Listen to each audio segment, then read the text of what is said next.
Welcome to my cake explain channel. Story की शुरुआत में हमें साउथ सी सिटी की एक बिल्डिंग दिखाई जाती है। सीन शिफ्ट होता है और हमें एक लड़की को दिखाया जाता है जिसका नाम लीदान होता है। फिर हमें हमारा हीरो दिखाया जाता है। लड़की कहती है कि आज तो लगता है मेरे लिए बहुत अच्छा दिन है। फिर हमारे हीरो के पास आके बोलती है चलो करते हैं। हमारा हीरो शर्माते हुए कहते करते हैं क्या करते हैं, मैं ऑलरेडी किसी और को पसंद करता हूँ। फिर वह थोड़ा निराश हो जाता है और कहता है कि नहीं, वो मेरे बारे में कोई फीलिंग नहीं रखती है। तभी लीदान अपनी तलवार उसके दोनों टांगों के बीच में मारती है और उसका बाल बाल बचता है और हमारा हीरो बहुत डर जाता है। फिर वो गुस्से में कहती है कि आज से तुम मेरे लिए काम करोगे। अगर तुम मेरे साथ काम करोगे तो तुम्हारे सोल को किंग ऑफ हेल भी रिजरेक्ट नहीं कर सकता। अगर तुम मेरे साथ काम नहीं करोगे तो मैं तुम्हारे सोल को डिस्ट्रॉय कर दूँगी। वहीं अपने हीरो को कुछ समझ में ही नहीं आता। वो कहता है क्या, सोल रिजरेक्ट? फिर लीदान बोलती है कि हाँ, तुम मर चुके हो। ये सुन के हमारा हीरो तो बिल्कुल चौंक जाता है। तभी सीन शिफ्ट होता है और कुछ लोग इकट्ठे दिखाए जाते हैं, जिनमें से 2 लोग बात कर रहे होते हैं कि क्या हुआ, यहाँ पे कोई मर गया क्या? फिर हमारा हीरो रोड पे पड़ा हुआ दिखाया जाता है, जिसे कुछ पुलिस वाले कपड़े से ढक देते हैं। सीन शिफ्ट होता है और 12 साल पहले की बात बताई जाती है कि कुछ रीज़न के कारण अर्थ में स्पिरिट एनर्जी फैल जाती है और कल्टीवेशन जैसी चीज़ जो केवल नॉवेल में एग्जिस्ट करता है वह रियलिटी में होने लगी। फिर सीन हमारे हीरो पे आता है। वो बोलता है 99.99% लोग हैं जिनके पास ऐसी स्पिरिचुअल रूट होती है जिससे वो कल्टीवेट कर सकते हैं। केवल मैं ही हूँ और एक अकेला मैं ही हूँ जिसके पास लो ग्रेड की स्पिरिचुअल रूट है। और हमें बताया जाता है कि जितने भी एल्डर हैं वो ट्रू ओरा को स्क्रिप्चर में प्रमोट कर सकते हैं। फिर हमें बताया जाता है कि कल्टीवेशन ही आज के समय पे सब कुछ माना जाता है। आप कल्टीवेशन नहीं कर सकते तो आप लो क्लास के लोगों में गिने जाते हैं। फिर सीन शिफ्ट होता है और हमें दिखाया जाता है कि और हमारे हीरो को दिखाया जाता है जो कुछ बुली लड़कों से एक लड़की को बचा रहा होता है। सामने वाले लड़कों में से एक लड़का कहता है कि हम तो केवल इसे ड्रिंक करने के लिए इनवाइट कर रहे हैं। और दूसरा लड़का कहता है तुम्हारी हिम्मत कैसे हुई हमें रोकने की, हम सेकंड स्टेप कल्टीवेशन पे हैं। तभी हमारा हीरो उन्हें डराते हुए कहता है कि मेरा नाम चैन है और मेरे पास हाई ग्रेड की स्पिरिचुअल रूट है और मैं थर्ड स्टेप कल्टीवेशन पे हूँ। अगर तुम लोग यहाँ से चले जाओगे तो ही तुम्हारे लिए अच्छा होगा। नेक्स्ट सीन में हमें दिखाया जाता है कि वो तीनों हमारे हीरो को बहुत बुरी तरीके से पीट कर चले जाते हैं। फिर हमारा हीरो वहीं पर बैठकर सोचने लगता है कि अनफॉर्चुनेटली मैं 0.01% लोगों में से आता हूँ जिसके पास यूजलेस ग्रेड की स्पिरिचुअल रूट है। फिर भी मैं आज बहुत खुश हूँ कि मैंने एक लड़की को कुछ लड़कों से बचाया है। तभी हमें कुछ समय बाद का सीन दिखाया जाता है जहाँ पे हमारा हीरो गेम खेल रहा होता है। वहीं कुछ गार्ड आके हमारे हीरो को पैर से दबा लेते हैं और एक हट्टा कट्टा आदमी हमारे हीरो से कहता है तुम ट्रेस इस गेम के टूर्नामेंट को खेलने के लायक नहीं हो। फिर हमें पता चलता है कि हमारा हीरो यहाँ रिसेप्शनिस्ट का काम कर रहा होता है और दूसरा आदमी कहता है केवल कैप्टन हुआंग हैं जो इस गेम में टॉप टायर टूर्नामेंट में एंटर कर सकते हैं। तभी कैप्टन हुआंग एक बड़ा सा पत्थर अपने एक ही हाथों से उठाकर कहता है कि क्या ये तुम कर सकते हो? ये है तुम्हारा और मेरे लेवल का डिफरेंस। वो दोनों उसे हुमलेट कर ही रहे होते हैं। तभी वही लड़की हमें दिखाई जाती है जिसे पहले हमारे हीरो ने कुछ बुली लड़कों से बचाया था। वो इस हॉल की हेड होती है। उसका नाम जू जिनसिन होता है जिसे हम लोग जू बुलाएंगे आज से। उसे देखते ही कैप्टन हुआंग पत्थर को नीचे रख देता है और वो तीनों उसे ग्रीट करते हैं। फिर हमें उसका पूरा लुक दिखाया जाता है जिसे देख के हमारा हीरो ब्लश कर रहा होता है और साथ में वो दोनों भी ब्लश कर रहे होते हैं और तीनों के मन में एक ही ख्याल आ रहा होता है कि कितनी सुंदर है ये। फिर वो हमारे हीरो के सामने से ही उन तीनों को इग्नोर करते हुए आगे चली जाती है।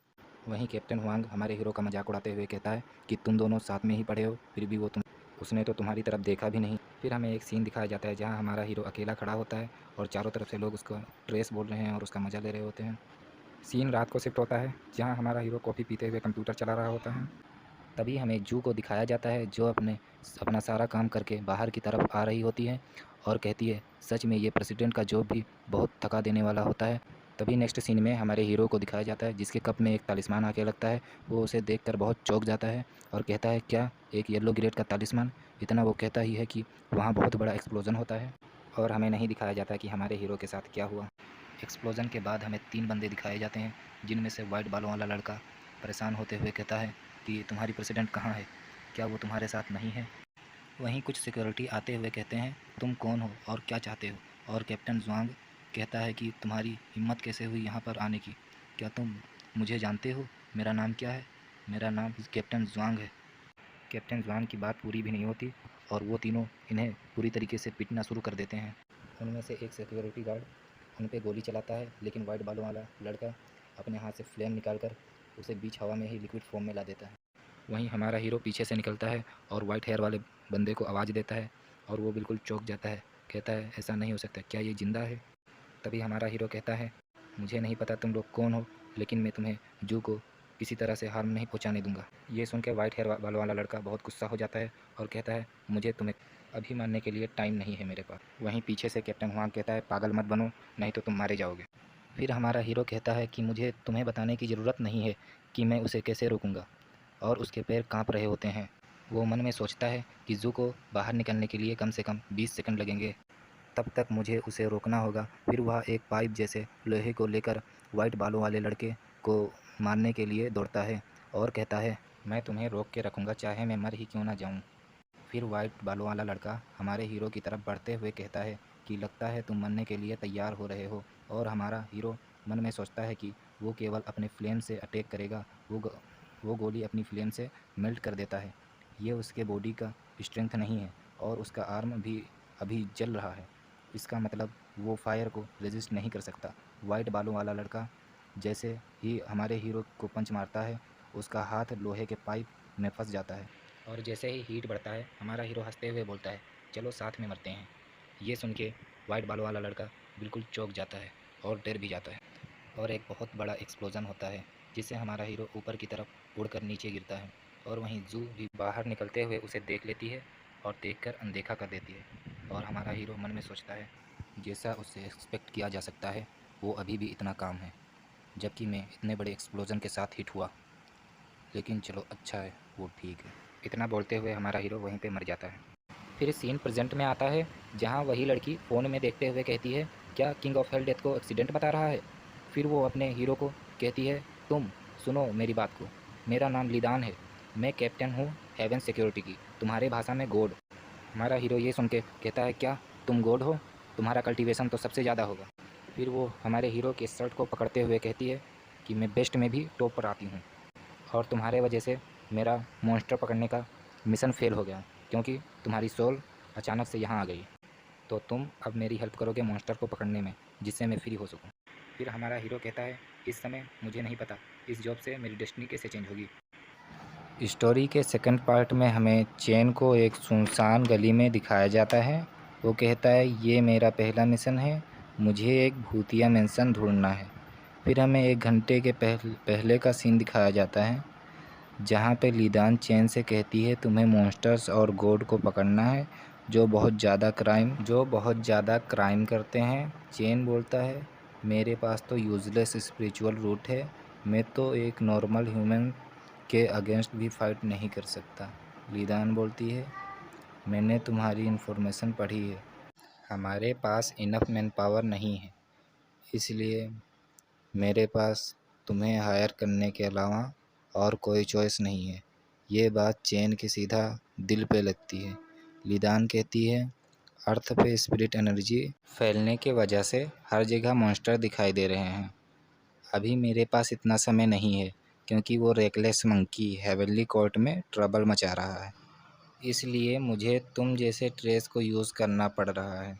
लिदान चेन को एक मोबाइल फ़ोन देती है और कहती है, ये कोई नॉर्मल फ़ोन नहीं है, ये एक डिवाइन आइटम है, इसको हेवनली कोर्ट में बात करने के लिए और किसी आइटम को ट्रांसपोर्ट करने के लिए करते हैं, ये केवल ऑफिसर्स के लिए होता है। चिंता मत करो, तुम्हें केवल ग्रेड एफ का मिशन मिलेगा। लो ग्रेड वालों के लिए सारे मॉन्स्टर स्टूपिड होते हैं, और तुम्हें मैं कुछ आइटम सेंड कर दूंगी। यहाँ तक कि जो लोग बेवकूफ़ होते हैं वो भी इन मॉन्स्टर को पकड़ सकते हैं। ये बात तलवार की तरह चेन के सीधा दिल में लगती है। फिर हमारा सीन प्रेजेंट में आता है, जहाँ पे वो सोच रहा होता है कि लीदान ने उससे कहा था, अगर तुमने अपनी जॉब को सही से किया तो मैं तुम्हें वापस अर्थ पे भेज दूंगी। वो आगे चल ही रहा होता है कि तभी हमें उसके पैर के नीचे एक बैरियर दिखाया जाता है। वो कहता है, ये क्या है। वहाँ पे हमें कई सारे र्यून्स दिखाए जाते हैं, जिसे देखकर चेन थोड़ा हैरान हो जाता है। और फिर हमें सामने एक मेंशन दिखाया जाता है जो बहुत ज़्यादा स्पिरिट एनर्जी रिलीज़ कर रहा होता है। फिर उसी मेंशन से एक रस्सी बाहर निकल के चेन के गले में लिपट जाती है और उसे अपनी तरफ खींच लेती है।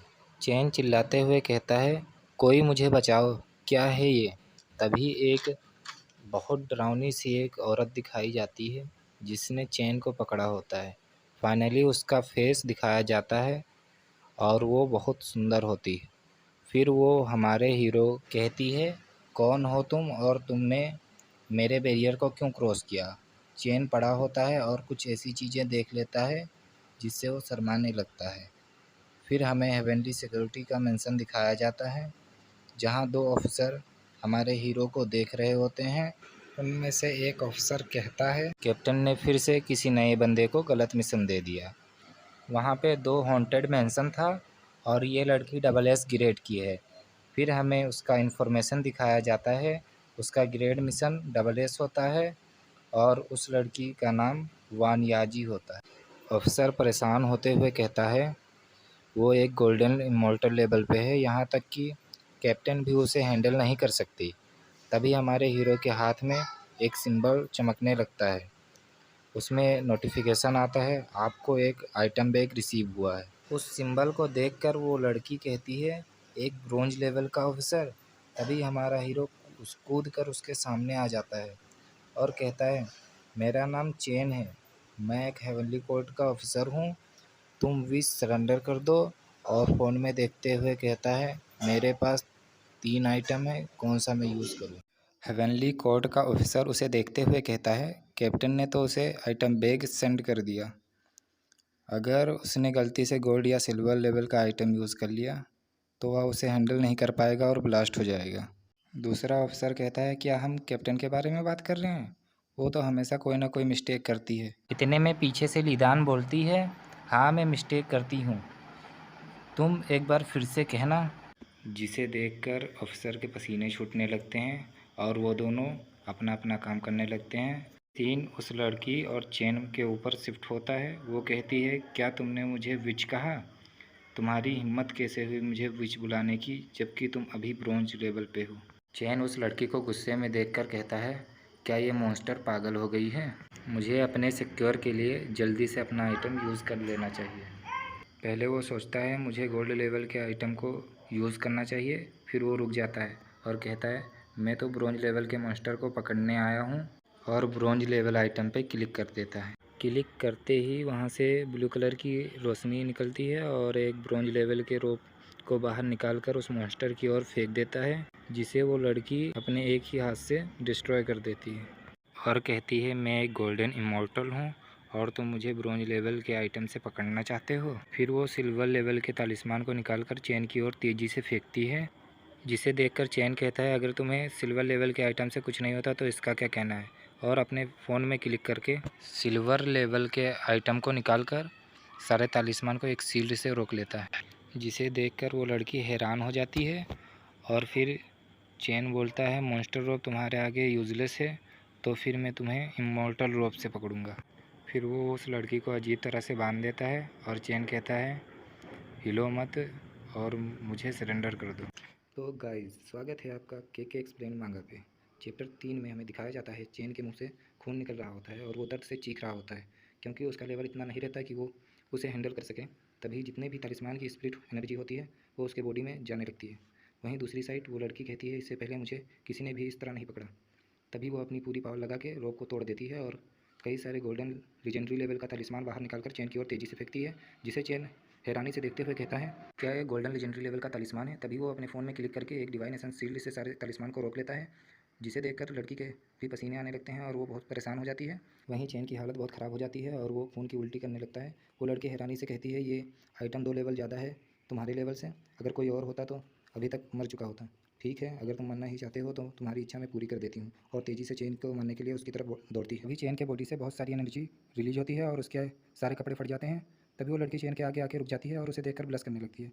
फिर जब वो उसकी पूरी बॉडी देखती है तो उसके नाक से खून निकलने लगता है और वो उड़ते हुए पीछे गिरती है। अगले सीन में हमें दिखाया जाता है, चेन हैरानी से बोलता है, क्या मैं तो स्पिरिट एनर्जी रिलीज कर पा रहा हूँ, लेकिन कैसे?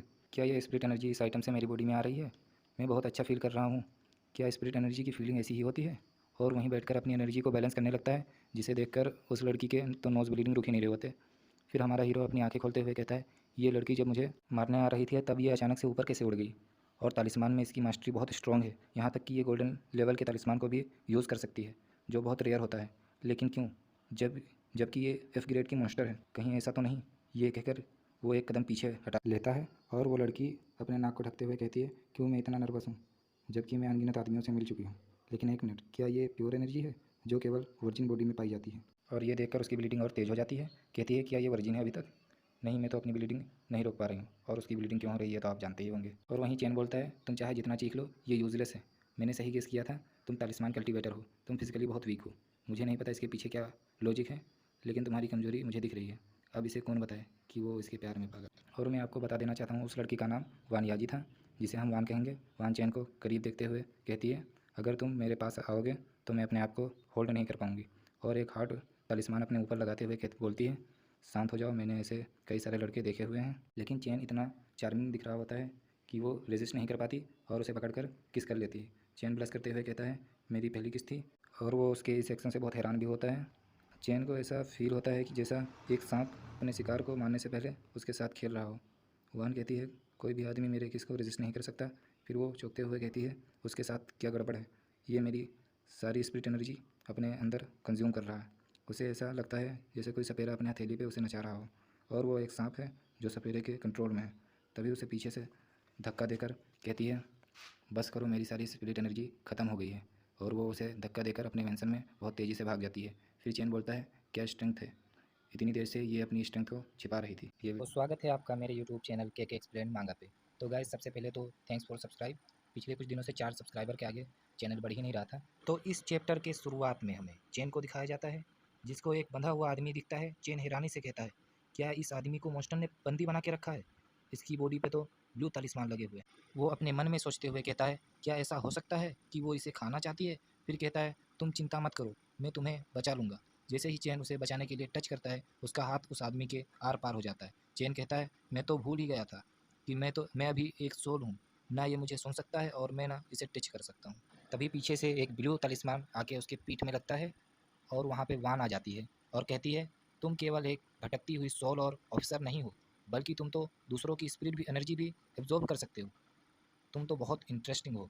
अब लड़ना बंद करो, तुम मेरे तालिस्मान के इफेक्ट में हो। अब तुम मेरे प्यार में पड़ जाओगे।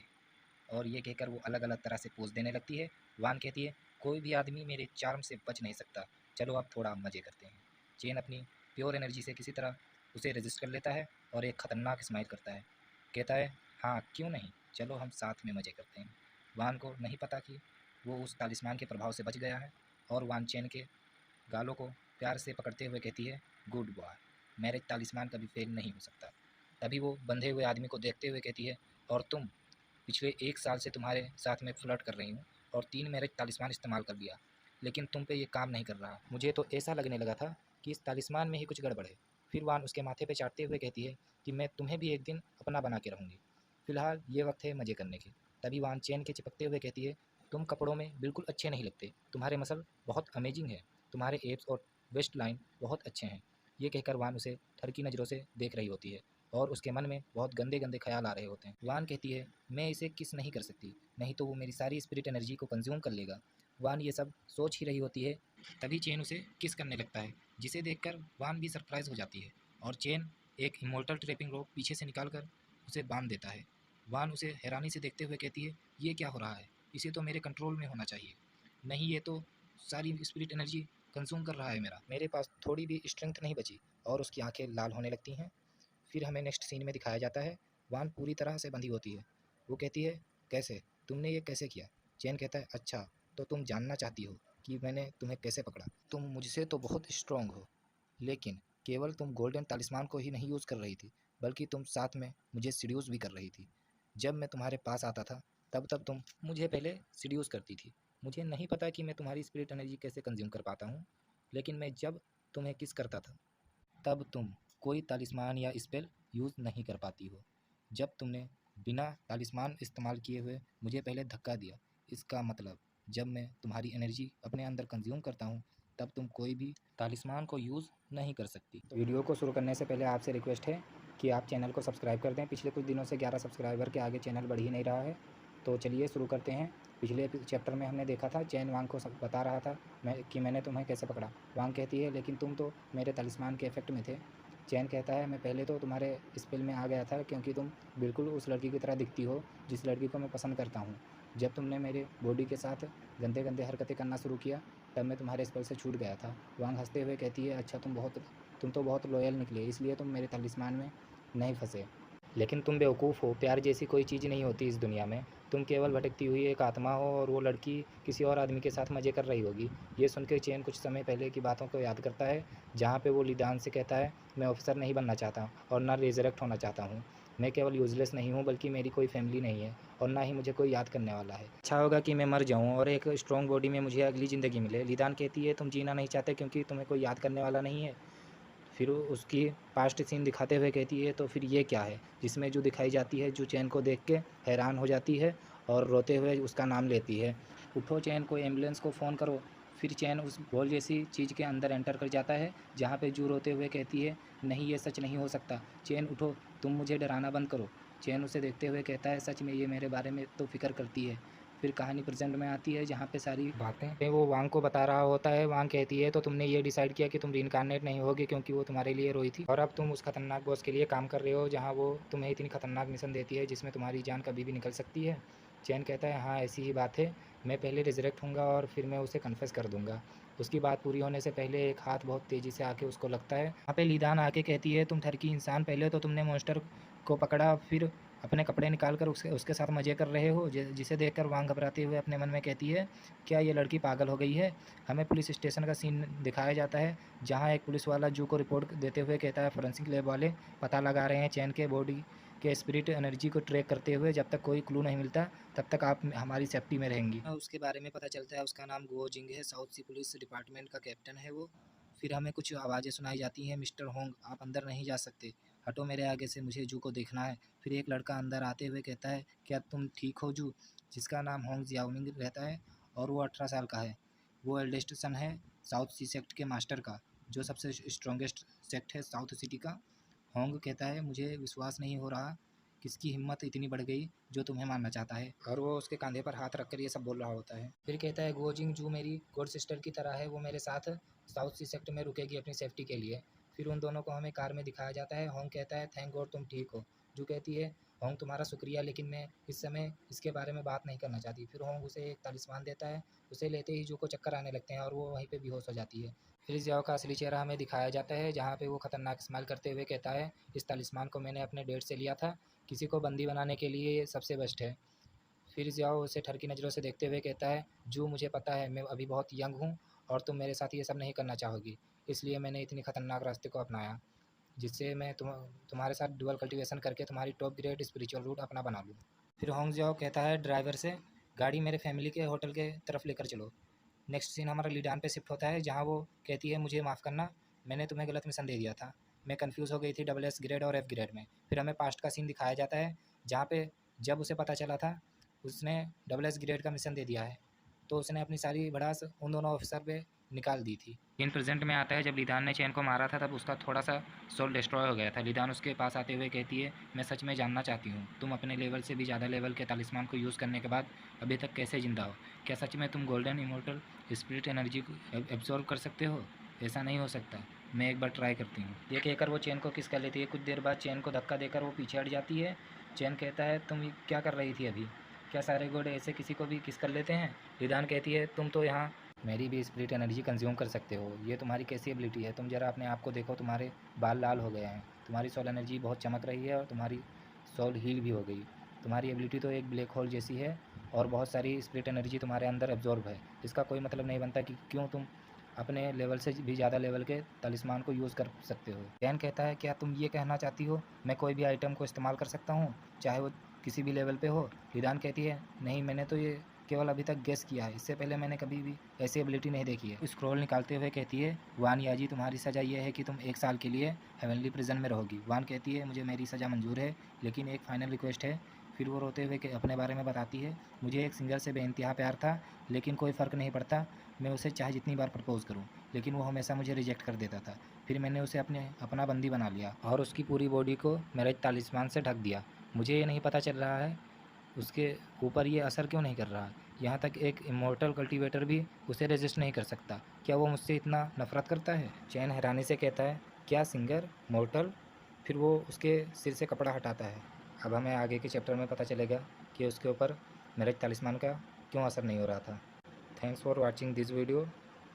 Please subscribe the channel and support me. तो गाइस, स्वागत है आपका के एक्सप्लेन मांगा पे। इस चैप्टर की शुरुआत वहीं से होती है जहां पिछला चैप्टर ख़त्म हुआ था, जहां पे वान रोते हुए कहती है, मुझे जानना है कि इतने सारे हाई ग्रेड के मेरे तालिस्मान को इस यूज़ करने के बाद अभी तक ये मेरे प्यार में क्यों नहीं गिरा। सच में ये मुझसे इतना हेट करता है। उसकी ऐसी बातें सुनकर वो दोनों भी हैरान हो जाते हैं। चैन उसके मुंह से कपड़ा हटाता है, जिसे देखकर चैन चौंक जाता है।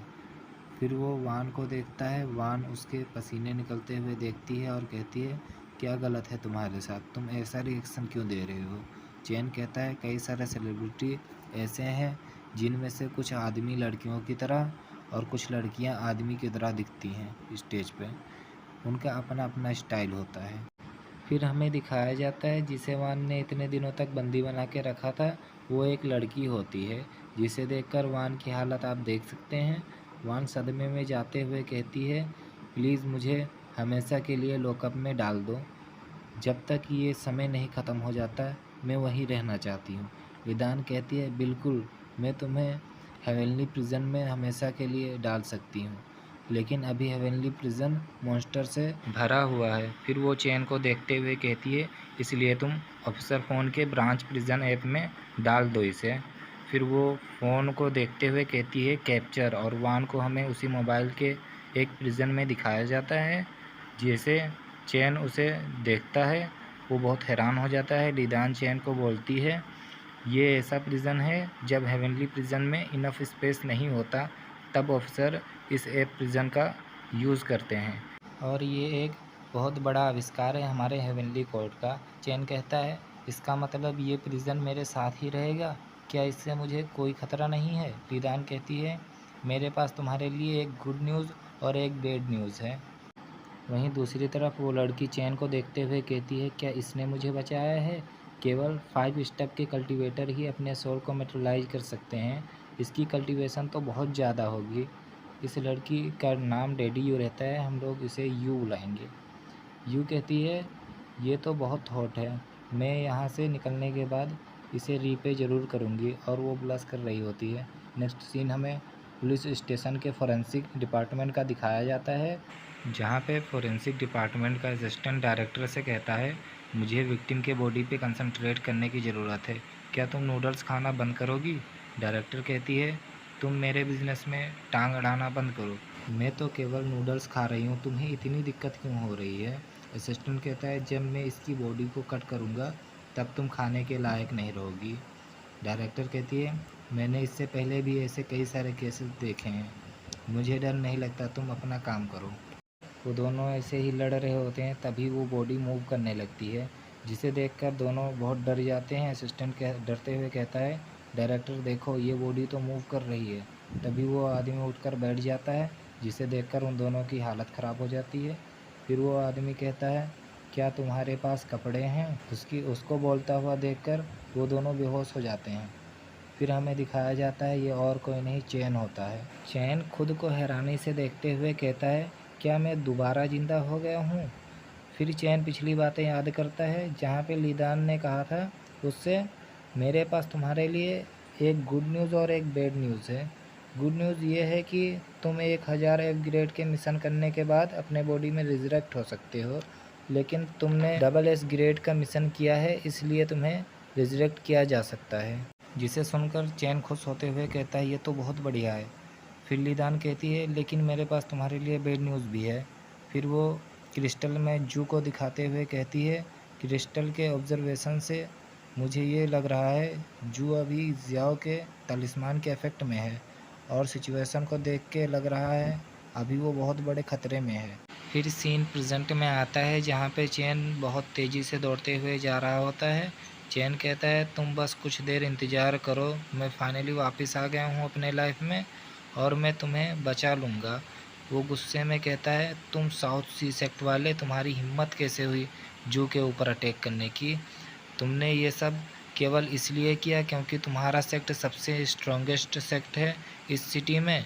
मैं आ रहा हूँ तुम्हें एक लेसन सिखाने के लिए। फिर वो अपने मन में सोचता है, जू, मैं तुम्हें प्रोटेक्ट करूँगा और मैं तुम्हें कॉन्फेस कर दूँगा।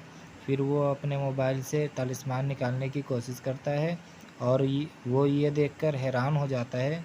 वहाँ पे लॉक लगा होता है और लीदान ने मैसेज सेंड किया होता है कि मैं तुम्हें बताना भूल गई कि ऑफिसर के आइटम केवल मॉन्स्टर को कैप्चर करने के लिए यूज़ किया जाता है। इसका ह्यूमंस पे कोई इफ़ेक्ट नहीं पड़ेगा, इसलिए सारे आइटम को लॉक कर दिया गया है तुम्हारे। तुम इसे किसी और मिशन पे नहीं ले जा सकती। जिसे देखकर तो चैन के हालत ख़राब हो जाते हैं। वो वहीं पर नीचे गिरकर कहता है, क्या तुम ये सब मुझे पहले नहीं बता सकती थी? फिर हमें कल्टीवेशन के बारे में बताया जाता है। इसे 7 स्टेप में डिवाइड किया गया है। फर्स्ट स्टेप सबसे लोवेस्ट कल्टीवेशन होता है और स्टेप 7 कल्टीवेटर के बाद मॉर्टल कल्टीवेटर में आप गिने जाएंगे और इससे पहले आपको ट्रिब्यूलेशन से गुजरना होगा। फिर हमें प्रेजेंट का सीन दिखाया जाता है। चैन कहता है, बिना ऑफिसर आइटम के और एक यूजलेस स्पिरिचुअल रूट से जू को मैं नहीं बचा सकता। लीदान कहती है, मैं इसमें कुछ नहीं कर सकती, ये हेवेंस के लॉ के ख़िलाफ़ है, लेकिन मैं तुम्हें इसके लिए गाइड कर सकती हूँ। तुमने कहा था कि साउथ सी सेक्ट एक स्ट्रॉन्गेस्ट सेक्ट है जो कि टॉप 10 में आता है पूरे नेशन में, लेकिन ये कहकर वो अपने एक ही स्लेश से पीछे एक बहुत बड़े मॉन्स्टर को 2 भागों में काट देती है और कहती है, वन स्ट्रॉन्गेस्ट तालिस्मान मास्टर है हेवनली कोर्ट के गॉड्स के बीच और ब्रांच प्रिजन में कोई भी तालिस्मान वो यूज़ नहीं कर सकती, इसलिए तुम उसे अपने हेल्प के लिए यूज़ कर सकते हो। फिर वो कहती है, तो क्या तुम समझ गए मैं क्या कहना चाहती हूँ? मुझे अभी कुछ काम निपटाना है, इसलिए हम बाद में बात करेंगे। चैन कहता है, रुको, मुझे समझ में नहीं आया, क्या तुम मुझे ठीक से एक्सप्लेन कर सकती हो? और लीदान उसे कोई रिप्लाई नहीं देती। फिर वो वान को देखते हुए कहता है, आखिर मैं इससे कैसे हेल्प मांगूं, क्योंकि मेरे वजह से ही आज इसकी ऐसी हालत है और ब्रांच प्रिजन की कंडीशन इतनी भी अच्छी नहीं लग रही। फिर वो कहता है, वान, मेरे पास तुम्हारे लिए एक रिक्वेस्ट है। फिर वान कहती है, मैं बहुत बैड फील कर रही हूँ, मुझे परेशान करना बंद करो। चैन मन में सोचता है, सच में इसके साथ बहुत बुरा हुआ, लेकिन मुझे कुछ समझ में नहीं आ रहा कि इसे कैसे खुश करूँ मैं। आखिर एक लड़की को कैसे खुश किया जा सकता है? मेरे पास इस एरिया में कोई एक्सपीरियंस नहीं है।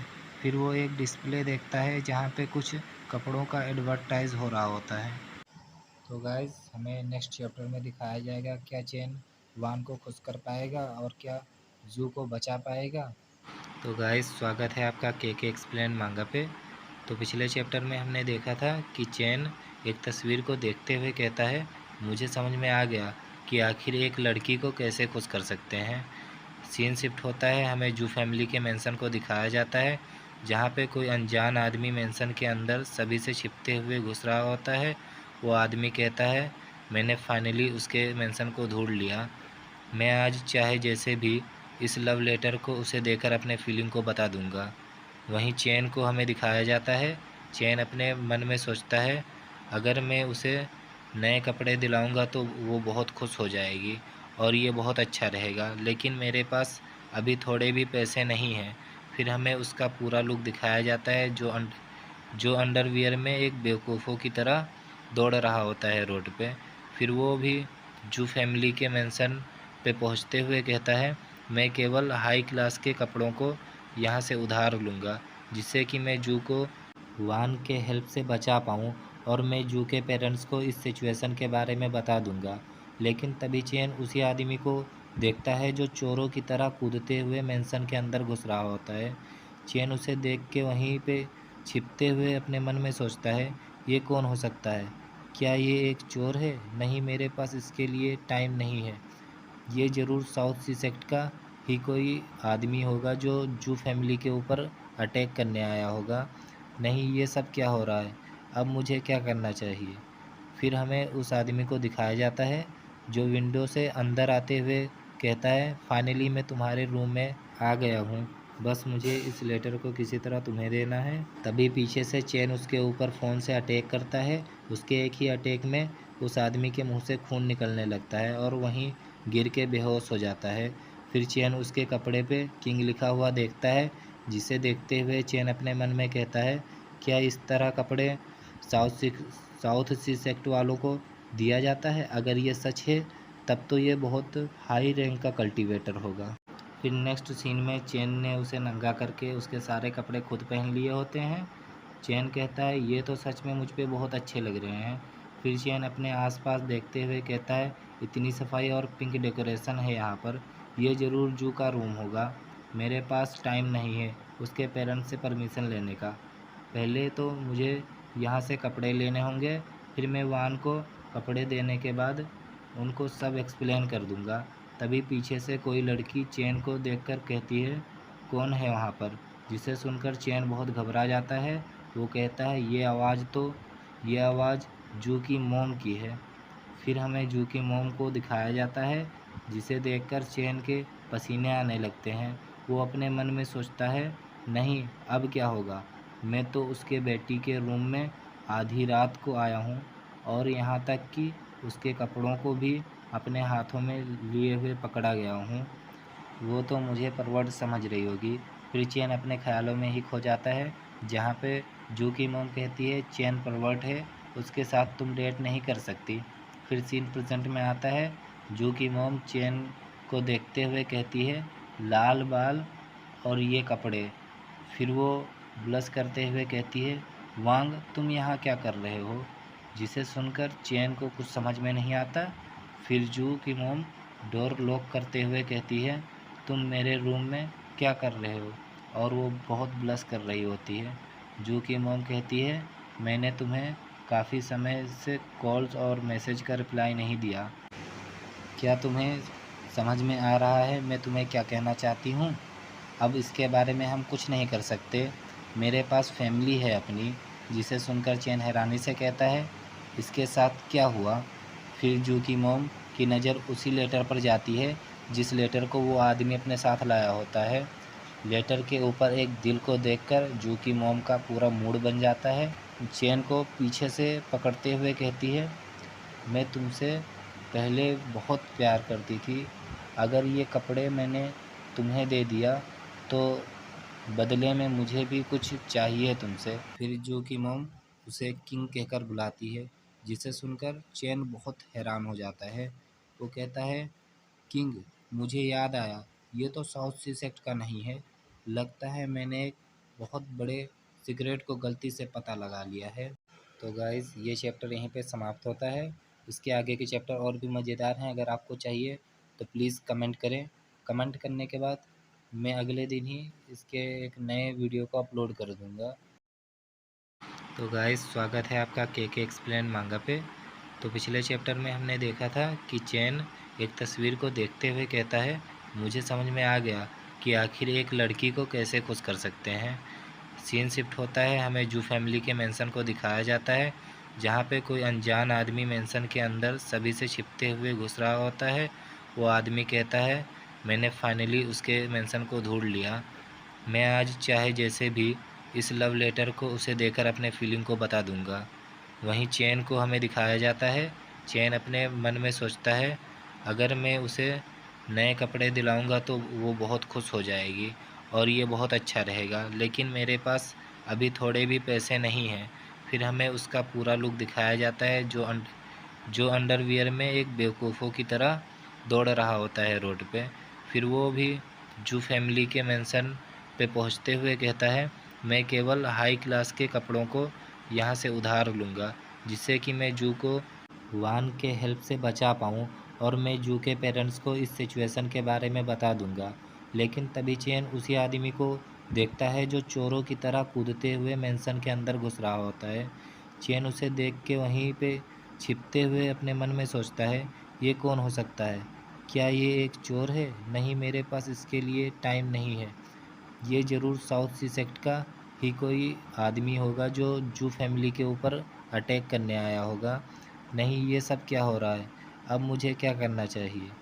फिर हमें उस आदमी को दिखाया जाता है जो विंडो से अंदर आते हुए कहता है फाइनली मैं तुम्हारे रूम में आ गया हूँ, बस मुझे इस लेटर को किसी तरह तुम्हें देना है। तभी पीछे से चेन उसके ऊपर फ़ोन से अटैक करता है। उसके एक ही अटैक में उस आदमी के मुंह से खून निकलने लगता है और वहीं गिर के बेहोश हो जाता है। फिर चेन उसके कपड़े पे किंग लिखा हुआ देखता है, जिसे देखते हुए चेन अपने मन में कहता है क्या इस तरह कपड़े साउथ सी सेक्ट वालों को दिया जाता है। अगर ये सच है तब तो ये बहुत हाई रैंक का कल्टीवेटर होगा। फिर नेक्स्ट सीन में चेन ने उसे नंगा करके उसके सारे कपड़े खुद पहन लिए होते हैं। चेन कहता है ये तो सच में मुझ पे बहुत अच्छे लग रहे हैं। फिर चेन अपने आसपास देखते हुए कहता है इतनी सफाई और पिंक डेकोरेशन है यहाँ पर, ये ज़रूर जू का रूम होगा। मेरे पास टाइम नहीं है उसके पेरेंट्स से परमिशन लेने का। पहले तो मुझे यहाँ से कपड़े लेने होंगे, फिर मैं वान को कपड़े देने के बाद उनको सब एक्सप्लेन कर दूँगा। तभी पीछे से कोई लड़की चेन को देखकर कहती है कौन है वहाँ पर, जिसे सुनकर चेन बहुत घबरा जाता है। वो कहता है ये आवाज़ जू की मोम की है।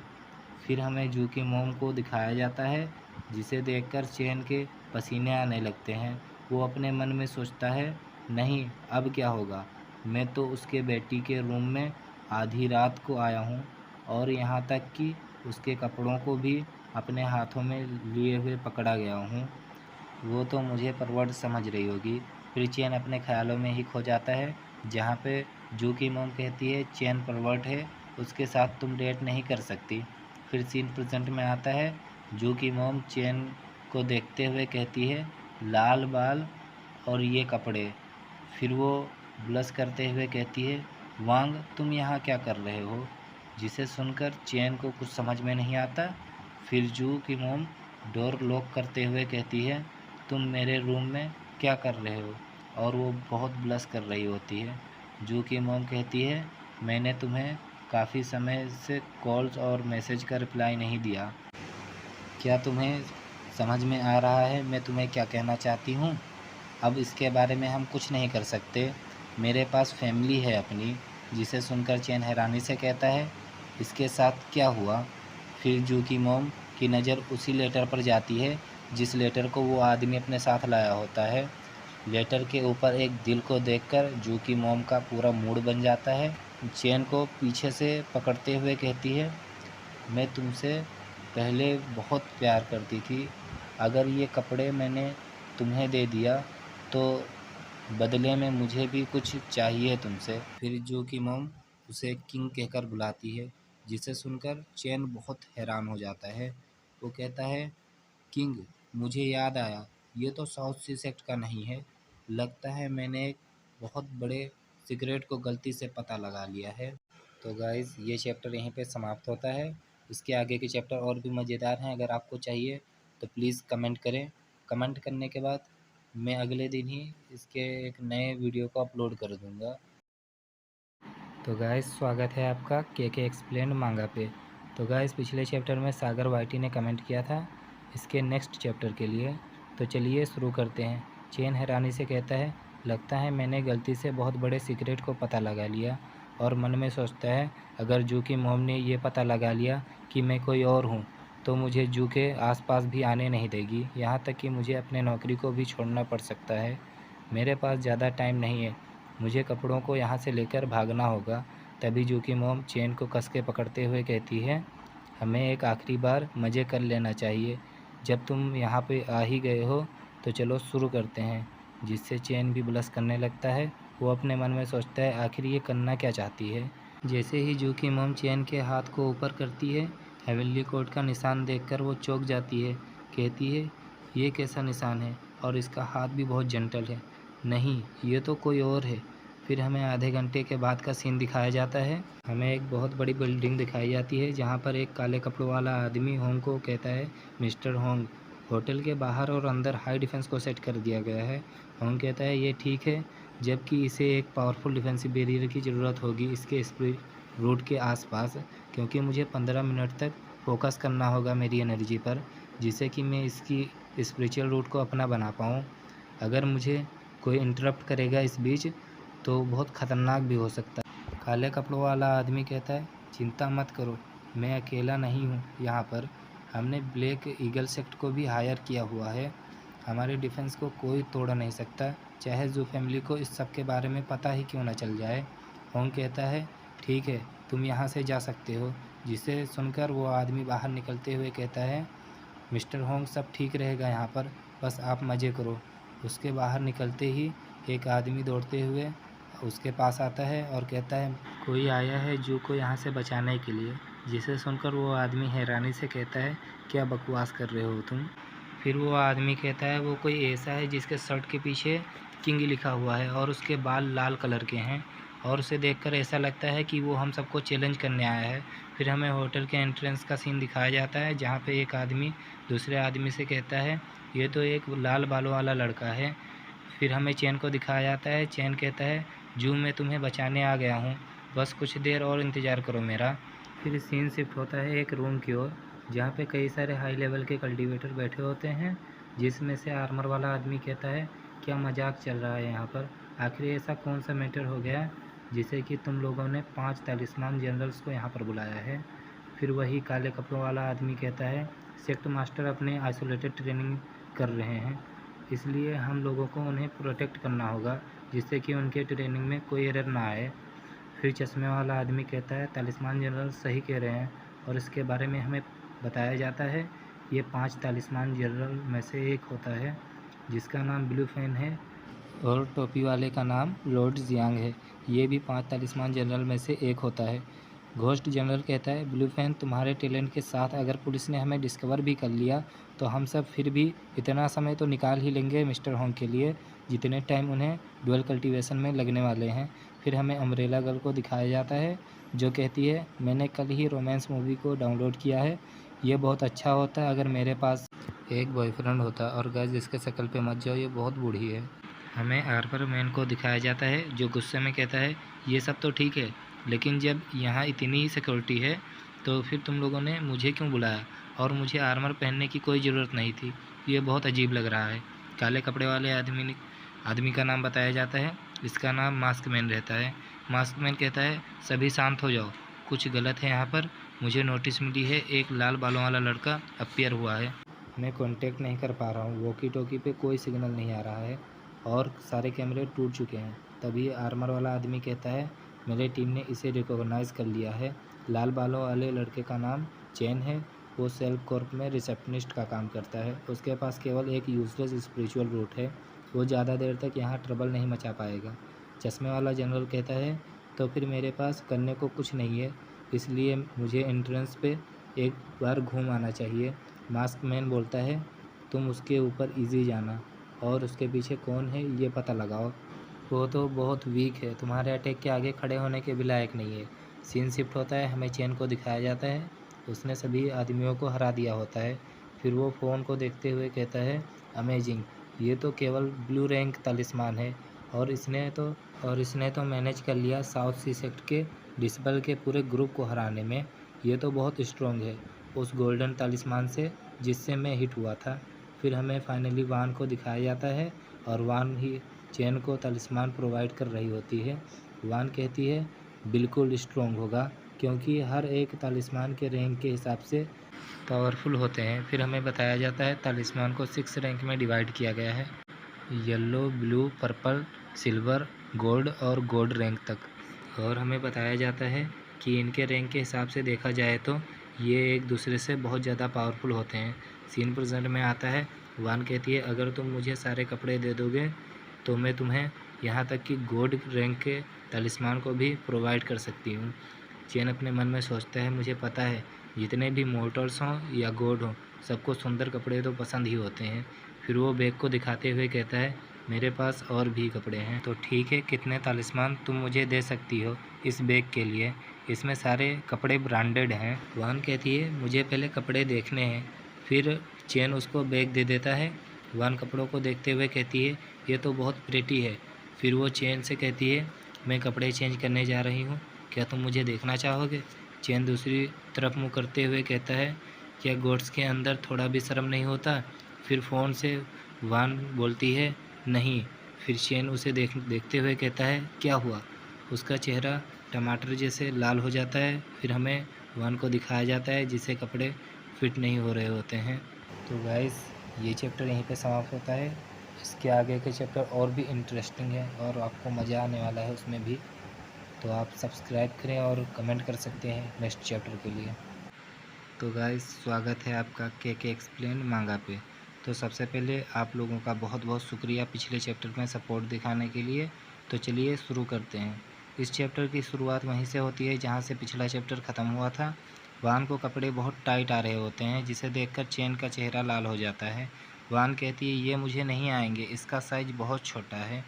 जिसे सुनकर चेन कहता है नहीं ऐसा नहीं है, शायद ये तुम्हें आ सकते हैं। फिर उन बंदों को दिखाया जाता है जिन्हें चेन ने बहुत बुरी तरीके से पीटा होता है। उसमें से एक आदमी बोलता है आखिर ये कैसे पॉसिबल है, एक यूजलेस स्पिरिचुअल रूट का बंदा ब्लू तालिस्मान को इस्तेमाल कर रहा है। दूसरा आदमी कहता है आखिर तुम हो कौन। तभी पीछे से कोई आते हुए कहता है हटो तुम लोग, इसे मुझे हैंडल करने दो। वो अपने ब्लू रैंक के तालिस्मान को खुद क्रिएट नहीं कर रहा।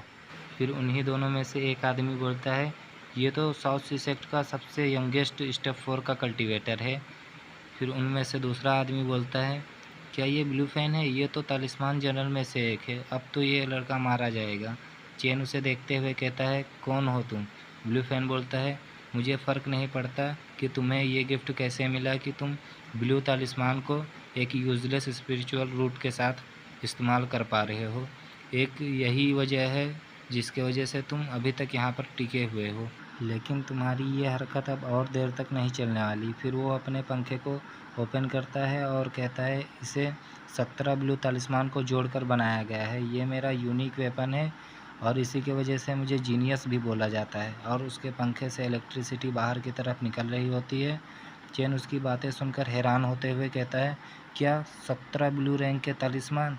फिर वो वान से बोलता है मैंने तुम्हें पहले ही कपड़े दे दिए हैं, इसलिए मेरी मदद करो। वान बोलती है नहीं मुझे ये फिट नहीं हो रहे हैं। जिसे सुनकर चैन अपने मन में कहता है क्या ये अपने शब्दों से पीछे हट रही है। फिर वो कहता है तुम पीछे से बहुत सुंदर दिख रही हो, अब जल्दी करो। तभी ब्लू फैन उसके ऊपर अटैक करते हुए कहता है चलो अब मुझे अपने पावर को तुम्हें दिखाने दो। नेक्स्ट सीन में ब्लू फैन के पंखे टूटकर उसके नाक और कान में घुसे होते हैं। चेन उसे उठाते हुए कहता है सच में ये बहुत डेंजरस था। फिर वो वान से कहता है थैंक्स मुझे 3 सिल्वर रैंक के तालिस्मान देने के लिए। वान को दिखाया जाता है जो बहुत ब्लश कर रही होती है। कहती है थैंक्स की कोई ज़रूरत नहीं, तुम ये बताओ क्या तुम सीरियस थे जब तुमने मुझे खूबसूरत कहा था। चेन उस आदमी से कहता है मुझे जल्दी बताओ जू कहाँ पे है। वह आदमी डरते हुए कहता है मुझे जाने दो, जू अभी बिल्डिंग के टॉप फ्लोर पे है। फिर हमें मीटिंग हॉल का सीन दिखाया जाता है जहाँ पे सभी के मोबाइल से टूटने और फूटने की आवाज़ें आ रही होती हैं और वो सब गेम खेल रहे होते हैं। आर्मर वाला जनरल कहता है अब मैं और ज़्यादा नहीं खेल सकता, मैं अपने आर्मर की वजह से सही से नहीं खेल पाता हूँ और तुम सब मिलके मुझे बुली कर रहे हो। मास्कमैन बोलता है ये तुम्हारी गलती है, तुम्हारे आर्मर को तालिस्मान के कल्टीवेटर से लड़ने के लिए बनाया गया है और तुम मार्शल कल्टीवेटर्स के आगे ज़्यादा कुछ नहीं कर सकते क्योंकि उनकी स्पीड बहुत ज़्यादा होती है और तुम रोज़ की तरह आज भी बुली हो रहे हो। तुम थोड़ी देर और खेलो, हमें बहुत मज़ा आ रहा है। फिर आर्मर जनरल गुस्से में कहता है नहीं ये बहुत बोरिंग है, मैं जा रहा हूँ यहाँ से। मास्कमैन उसको रोकते हुए कहता है क्या तुम हिम्मत कर रहे हो यहाँ से खुद से जाने की। आर्मर जनरल अपने ऑरा को बाहर निकालते हुए कहता है जिन लोगों ने आज तक मुझे रोका है वो सरवाइव नहीं कर पाए हैं, क्या तुम अपने लक को आजमा रहे हो। उसे गुस्से में देखकर मास्कमैन साइड में हट जाता है। फिर आर्मर जनरल वहाँ से जाते हुए कहता है तुम अपने आप को कुछ ज़्यादा ही पावरफुल समझ रहे हो, बच के रहना, यहाँ हर किसी से ज़्यादा कोई ना कोई पावरफुल होता है। फिर वो बाहर निकलते हुए गेट को बंद कर देता है। फिर वो काँपते हुए कहता है अरे नहीं, मैं तो किसी तरह मरते मरते बचा हूँ। मुझे पता है मेरे पास कोई कमज़ोरी नहीं है जब तक मैं फुल बॉडी आर्मर में हूँ, लेकिन मुझे बहुत ज़ोर की लगी है और मैं आर्मर की वजह से कर भी नहीं सकता। फिर वहाँ से भागते हुए कहता है मुझे जल्दी से घर जाकर इस आर्मर को निकालना होगा। और दूसरी तरफ चेन भी ऊपर की तरफ दौड़ रहा होता है और उसके हाथ में ब्लू फैन भी होता है।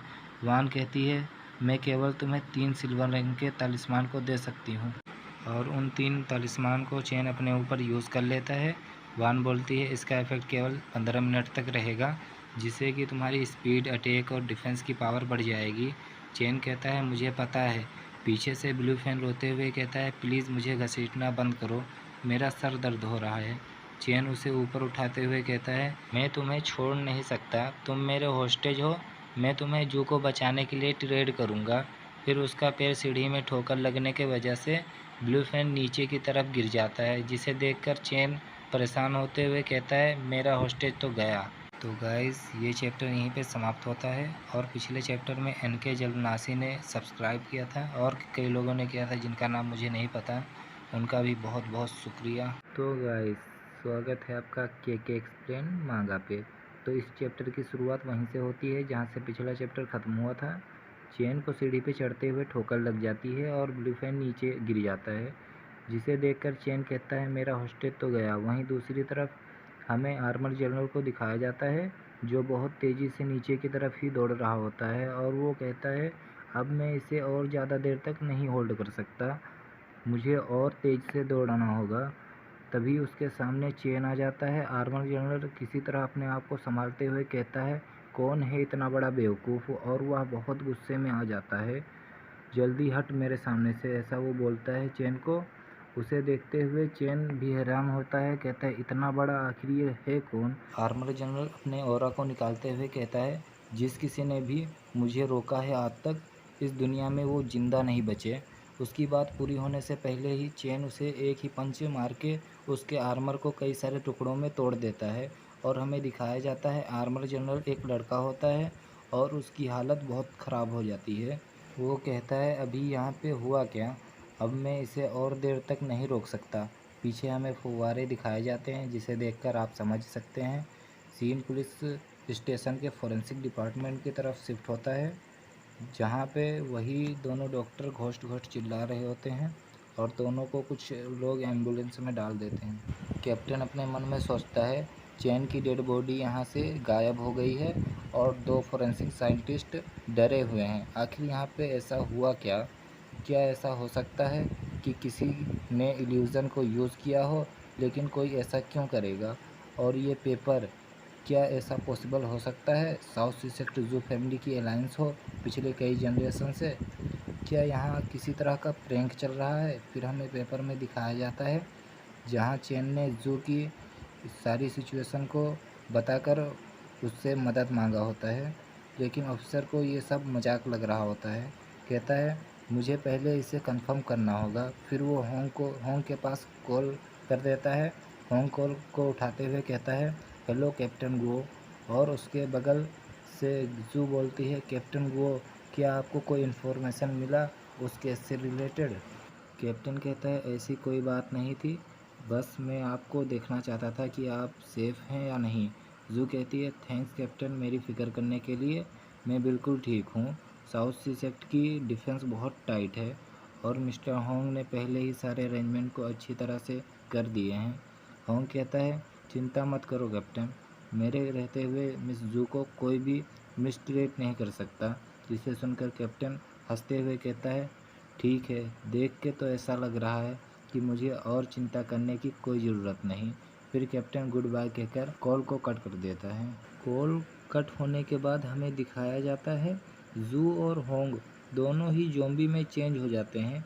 ये सब घोस्ट जनरल अपने एबिलिटी से कर रहा होता है। टोपी वाला जनरल कहता है देख के तो ऐसा लग रहा है कि पुलिस को हमने बेवकूफ़ बना दिया। मास्कमैन बोलता है घोस्ट जनरल से मैं तुम्हारे इस काम से बहुत इम्प्रेस हूँ। घोस्ट जनरल बोलता है लेकिन पुलिस को हम पे पहले ही शक हो गया है और गार्ड्स की ज़रूरत हमें पड़ सकती है। मास्कमैन बोलता है तुम सही कह रहे हो, हमें अपने डिफेंस को और इंक्रीज़ करना होगा। फिर वो अपने आसपास देखते हुए कहता है ये सब तो ठीक है लेकिन अम्ब्रेला लेडी किधर है? टोपी वाला आदमी कहता है वो 27th फ्लोर पर गई है।